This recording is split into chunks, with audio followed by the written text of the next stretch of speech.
Ma'am मैं आपसे अब ये पूछना चाहूंगी कि मुझे मेरे करियर में अगर सफलता नहीं मिल रही है तो मैं न्यूमरोलॉजिस्ट के पास जाऊंगी। उन्होंने मुझे कुछ सजेशन दिए तो उनका सजेशन मानने के बाद अगर मैं अपना करियर चेंज करती हूँ तो क्या तब भी मुझे सफलता मिल सकती है? इसके कितने चांसेस होते हैं? 100%। अगर आप न्यूमरोलॉजिस्ट के पास गए हैं और वो राइट है, तो वो आपको सही सजेस्ट करेंगे। बिकॉज अगर आप गलत रास्ते भी चलती रहेगी तो उसका तो एंड ही नहीं है कहीं पे। अगर आप राइट रास्ते पे जाके अगर टाइम भी लगता है तो आपको 100% ये तो है कि सक्सेस मिलेगा। न्यूमरोलॉजी हमें नेविगेट करता है, तो आपका नेविगेशन ऑफ लाइफ न्यूमरोलॉजी से ही मिलेगा। जी मैम, आपके पास ऐसे कोई केसेस है? हाँ, मेरे पास एक केस ऐसा है कि जैसे दो पार्टनर थे, जिसका एक का डेस्टिनी था, बेसिक नंबर 3 था और एक का 6 था। दोनों के बीच में स्टार्टिंग में अच्छा चला, बाद में उनमें काफ़ी रिलेशन इश्यूज़ आ गए, उनका बिज़नेस नहीं सेट हो रहा था। वो लोग जब मेरे पास आए कि हम अच्छे दोस्त थे, हमने बहुत अच्छे से मिल के काम शुरू किया था, लेकिन हमारा बिज़नेस पार्टनरशिप में तब ये लगा कि 3 एंड 6 तो एक-दूसरे के एनिमी हैं। और जब वो दोनों मिलके अगर आप बिज़नेस फ्रेंड्स थे तब तक ठीक था, लेकिन आपने एक जैसे पार्टनरशिप, चाहे वो लाइफ पार्टनर हो या बिज़नेस पार्टनर हो, वो आप कनेक्ट हो गए। तो फिर उसमें हमने एक थर्ड बंदे को डाला, जो उन दोनों के नंबर को बैलेंस करे, और उसको हमने आगे अथॉरिटी उसको सँभलानी पड़ी। जो थर्ड पर्सन है उसके बाद से सब कुछ बैलेंस हो गया और उनका बिज़नेस रन करने लग गया। जी। ये एक अच्छी केस स्टडी मेरे साथ रही है कि उसमें और विदिन 2 मंथ्स उनको रिजल्ट भी आ गया। अच्छा मैम, तो हमें हमारे करियर के कौन से मोड़ पर न्यूमरोलॉजिस्ट के पास जाना चाहिए? कब उनकी सलाह लेनी चाहिए? देखिए, मैं तो कहूँगी जब बच्चे 10th में हैं, जी। उनको सब्जेक्ट ही चुनना है। उस टाइम भी आपको एक न्यूमरोलॉजिस्ट की हेल्प ले लेके उस बच्चे का करियर सेट कर देना चाहिए। जिससे कि वो अगर उसने राइट पाथ पकड़ लिया तो उसको इज़िली सब कुछ मिल जाएगा। मेरे पास मेनली लोगों का यही आता है क्वेश्चन्स कि हम बच्चों को क्या करियर चुनें? और उनको सही करियर मिल जाएगा तो जब आपके नंबर सब कुछ बता ही रहे हैं आपको, तो फिर आप अचीव कर लेंगे और इज़िली फिर उनको चलना होता है और वो जल्दी अचीव कर लेते हैं सब। सक्सेस उनको जल्दी मिलती है। जी मैम, आपने पहले कहा था कि हमारा बिजनेस पार्टनर हो या लाइफ पार्टनर, उनमें भी नंबर्स बहुत ही इम्पोर्टेंट होते हैं। तो आजकल हम देखते हैं कि हस्बैंड वाइफ में बहुत ज्यादा झगड़े होते हैं, तो क्या उनमें भी नंबर्स का कुछ हाथ होता है? 100% होता है क्योंकि ये नंबर्स ही तो है जो मैच नहीं कर रहे।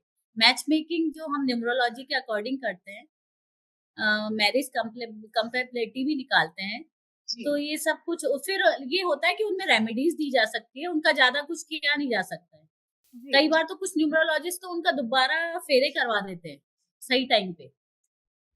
तो वो सब अच्छा। तो मैं नहीं कराती, बट उसके रेमेडीज देके और उनको कुछ गाइडेंस देके, क्योंकि अब मैरिज के बाद तो कुछ हो नहीं सकता है कि आपको, और उनको सलाह दिया जाता है कि आप दोनों को एक-दूसरे को समझना पड़ेगा और उसके साथ ही आपको बढ़ना पड़ेगा।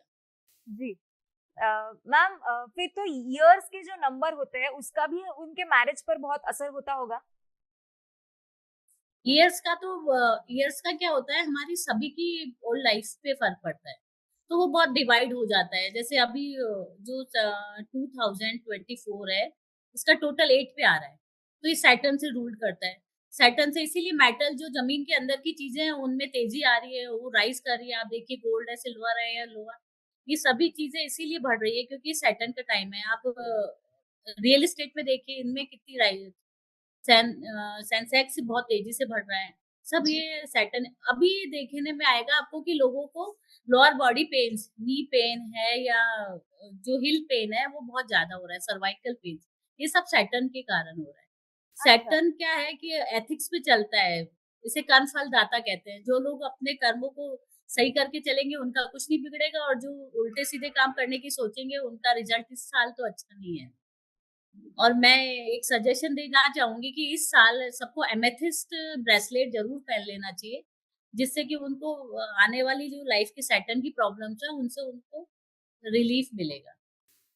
जी मैम, जैसे कि आपने पहले कहा कि शादी होने के बाद हम बस रेमेडीज दे सकते हैं, उसका हम कुछ कर नहीं सकते। पर शादी से पहले अगर कोई कपल न्यूमरोलॉजिस्ट के पास जाता है तो क्या ऐसा कुछ हम कर सकते हैं कि हस्बैंड का नंबर थोड़ा ज्यादा हो या वाइफ का कम, ऐसे कुछ सजेशंस दे सकते हैं? नहीं, ये तो आपको मैच मैच मेकिंग में ही देखना पड़ेगा कि अगर उनके नंबर्स मैच कर रहे हैं तो ही आप सजेशन देंगे। हम किसी के साथ में चीट तो नहीं कर सकते कि उनको एक बार कह दिया कि आपको उनको समझना ही पड़ेगा। जैसे हम कुंडली मिलान करते हैं एस्ट्रोलॉजी में, तो वो कुंडली मिलान में ये एस्ट्रोलॉजर बिल्कुल मना कर देता है कि आपकी कुंडली बिल्कुल मैच नहीं हो रही है, आपको लाइफ में आगे बहुत सारी प्रॉब्लम्स आ जाएगी। तो इस चीज़ को उन लोग को पहले समझ जाएँगे तो बेटर है कि वो लाइफ में पहले ही हट जाएँगे। जी, बिल्कुल। इसमें नंबर्स को ऐसा नहीं है, अगर थोड़ा कम प्रॉब्लम है तो उसको सॉर्ट आउट किया जा सकता है। जो बड़ी प्रॉब्लम्स है, बिल्कुल मैच नहीं कर रहा, तो वहाँ ये नहीं करना चाहिए। जी। मैम जैसे कि आपने कहा कि नंबर्स अगर मैच हो तो मैरिज बिल्कुल सक्सेसफुल होती है। तो नंबर मैच करके उन्होंने शादी कर ली, लेकिन अब वो प्लान कर रहे हैं कि उन्हें एक घर लेना है। तो घर लेते समय कौन सा हस्बैंड का नंबर या वाइफ का नंबर ध्यान में रखना ज़रूरी है? फर्स्टली तो जो अर्निंग मेंबर है, हम उसके नंबर्स को ज़्यादा ध्यान रखेंगे। लेकिन आजकल और वैसे आजकल दोनों ही कमा रहे हैं, तो दोनों का नंबर के साथ में जब आपका ईयर ऐसा आएगा, जब वो स्ट्रांगली आपको प्रॉपर्टी के योग बन रहे हैं, तब आपको उस टाइम मिल जाएगा वो प्रॉपर्टी। जी, मतलब कहते हैं कि अपॉर्चुनिटी खुद आके चल के आती है। जब सही टाइम आता है, तो आपके पास में रास्ते अपने आप खुलते हैं जी, और आपको दिखने लगता है सब कुछ सही।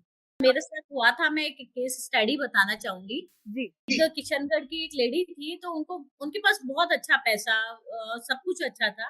वो चाहे तो कभी भी घर खरीद सकती थी, बट उनके योग ही नहीं बैठ रहे थे। जब उन्होंने मुझे दिखाया तो मैंने कहा कि आपका 1 1 साल 8 महीने बाद योग बैठ रहा है। हुँ, तो एग्ज़ैक्टली 1 साल 10 महीने में उनको घर प्रॉपर्टी मिल गई। उससे पहले वो कितना भी कोशिश करें, उनको कहीं पसंद नहीं आता या कहीं कोई इश्यू आ जी, जाता है, कहीं कुछ मतलब ये नहीं कहा जा सकता कि मनी के कारण ही नहीं मिलता। योग होना बहुत ज़रूरी है प्रॉपर्टी के लिए। जी। मैम आपने कहा कि मोबाइल नंबर भी हमारे सक्सेस के लिए बहुत इम्पोर्टेंट होता है। तो आजकल तो लोग 2-2 मोबाइल रखते हैं, एक पर्सनल यूज़ के लिए और एक प्रोफेशनल यूज़ के लिए। तो इनमें से कौन-सा नंबर ध्यान में रखना ज़रूरी है? आपको प्रोफ़ेशनल नंबर ज़्यादा यूज़ करना पड़ेगा। हुँ, हम लोग जैसे ओल्ड नंबर्स होते हैं, आपका बचपन से एक नंबर चल रहा है, तो हम उसको इनकमिंग करा देते हैं ओनली। या कॉल फॉरवर्ड सिस्टम भी होता है मोबाइल में, तो वो हो जाता है और एक जो लकी नंबर है, वो आपका रनिंग रहेगा और आपको मैक्सिमम कॉल्स उसी से करना चाहिए। जी, रिजल्ट्स बहुत अच्छे मिले हैं लोगों को, बहुत स्ट्रॉन्ग रिजल्ट्स मिले हैं मोबाइल नंबर से। जी, सिर्फ मोबाइल नंबर देख के बहुत सारा प्रिडिक्शन किया जा सकता है तो कि इसको कहाँ पे क्या प्रॉब्लम आ सकती है। जी। मैम जैसे आपने कहा कि हमारा जो प्रोफेशनल नंबर होता है वो ज़्यादा ध्यान में रखना ज़रूरी है। तो अगर मेरा प्रोफेशनल नंबर है वो थोड़ा ठीक नहीं है, तो क्या वो चेंज कर देने से इमीडिएटली मुझे सक्सेस मिलना स्टार्ट हो जाता है? देखिए डिपेंड करता है, मैक्सिमम हम 6 मंथ बोलते हैं, लेकिन डिपेंड करता है कि हो सकता है उस टाइम आपका टाइम बहुत अच्छा चल रहा हो, हुँ, तो वो रिजल्ट आपको इमीडिएटली आना शुरू हो जाएगा। और अगर आपका टाइम स्लो चल रहा है, तो उस टाइम आपको रिजल्ट आने में टाइम भी लग सकता है। लेकिन वो रिजल्ट 100% सही ही आएँगे। तो जी, ये तो आपको करना है और कई बहुत सारे लोगों को रिजल्ट्स मिले हैं। और वो उन्होंने मतलब एक लेडी है जो जयपुर की है, बहुत परेशान होके मुझे शायद लिटरली वो रो रही थी और उसका ऑरा इतना नेगेटिव था कि मेरा सर भारी हो गया और मैं काफ़ी इफ़ेक्ट हुआ मुझे। और जब वो घर पहुँची तो उसने कॉल किया मुझे कि मैं बहुत खुश हूँ और मैं पता नहीं क्यों मुझे बहुत अच्छा फ़ील हो रहा है। 2 डेज़ बाद उस लेडी ने एक अच्छा कंपनी में जॉइन कर लिया। उसने नंबर इमीडिएटली बदला लिया। इवन उसे 10,000 में नंबर खरीद लिए इमीडिएटली। जी, तुम उसको रिज़ल्ट उसी टाइम मिल गए, शायद उसका टाइम अच्छा था, ये वो मेरे पास आई और मैंने उसको सजेस्ट किया, उसने इमीडिएटली उसको काम में ले लिया। कई लोग होते हैं जो हमारे पास आते हैं, पूछ के जाते हैं, लेकिन करते कुछ नहीं है, तो उसका तो ये होता है कि जैसे डॉक्टर से रिसिप्ट लिखवा लिया आपने, दवाई ली नहीं तो उसका रिज़ल्ट तो हम नहीं दे सकते। जी। मैम मेरी एक फ्रेंड है, उसने अपनी नाम की स्पेलिंग चेंज करवा ली। उसकी स्पेलिंग में आई आता था, लेकिन उसने डबल ई लगवा लिया। हमने उसको पूछा कि ऐसा क्यों किया, पर उसने कुछ बताया नहीं। तो क्या ये भी न्यूमरोलॉजी की वजह से ही किया होगा? हम लोग जब नेम स्पेलिंग करेक्शन करते हैं तो एक दिन भी पूरा लग जाता है, क्योंकि हम उसके एलिमेंट्स को, उसके सोलर्स, उसके वोवेल्स बहुत चीजें चेक करके नेम को सेट किया जा सकता है। जी, डबल ही लगाया है तो 100% उन्होंने किसी न्यूमरोलॉजिस्ट से, आप देखिए ऋतिक रोशन में एच लगाया है ऋतिक ने, जी, तो एच सब ये न्यूमरोलॉजिस्ट के टच में है। तो क्या अगर हम नाम चेंज करने से सक्सेस हो सकते हैं, तो क्या हमें फिर सारे डॉक्यूमेंट्स में भी नाम चेंज करवाना पड़ता है? नहीं, हम ऐसा सजेशन नहीं देते कि आपको सारा डॉक्यूमेंट्स पे कराना पड़ेगा। जी। हम स्टार्टिंग में उनका जो सोशल साइट्स हैं, हम्म। जैसे आपका फेसबुक हो गया या व्हाट्सएप हो गया, इंस्टा, जो भी आप सोशल जी। साइट्स पे हैं, उन पे नेम करेक्शन चेंज होगा। एक ईमेल आईडी बनवाते हैं हम आपसे, हम्म। उस नेम से कनेक्ट करें। आपका नेम के नंबर, जो आपका नेम हाउस पे अगर आपका नेम है, तो उस पे आपको चेंज करना होता है। और एक वेबसाइट अगर आप यूज़ करते हैं तो उस पे चेंज होगा। इसके पीछे रीज़न ये है कि जैसे आपका नेम प्लेट है, जितने लोग देख रहे हैं तो वो वाइब्रेट करता है नेम। जी, तो उस वाइब्रेशन से आपको फ़र्क पड़ेगा कि आपका नेम को वो बार-बार जो रोड पे जा रहा है, वो आपका नेम को देखता हुआ जाएगा। जी। और जो सोशल साइट्स पे है, वो क्या है कि हमारे सैटेलाइट से कनेक्ट है हम लोग। तो वो ट्रैवलिंग आपके नेम की इतनी बड़ी हो गई कि वो ट्रैवल कर रहा है आपका नेम। एक हम विज़िटिंग कार्ड पे नेम चेंज करवाते हैं, क्योंकि जितने लोग आपके विज़िटिंग कार्ड किसी की भी कार में है, तो वो ट्रैवल कर रहा है आपका नेम। जी। जितना वो ट्रैवल करेगा, उतना उसका फैलाव होगा और उतनी जल्दी आपको रिजल्ट्स मिलेंगे। मतलब हमें जहाँ पर हमारा नाम दिखाई दे रहा है वहां पर चेंज करना जरूरी है, डॉक्यूमेंट पर चेंज करवाने की कोई जरूरत नहीं होती। नहीं, कोई नीड नहीं। जी। Thank you so much Ritu ji, आपने बहुत ही अच्छी जानकारी दी। आपने अपना कीमती समय निकाला और हमसे जुड़ी, इसके लिए आपका बहुत बहुत शुक्रिया। बहुत-बहुत शुक्रिया आपका, और आपसे मिलके बहुत अच्छा लगा, बात करके बहुत अच्छा लगा। Thank you. दोस्तों, आज के एपिसोड में रितु जी ने हमें बताया कि किस तरह से न्यूमरोलॉजी और वास्तु हमारे घर को खुशहाल और सफल बना सकती है। तो ऐसे ही और विषयों पर जानकारी पाने के लिए हम मिलेंगे मेरा घर के अगले एपिसोड में। तब तक अपना ख्याल रखिए।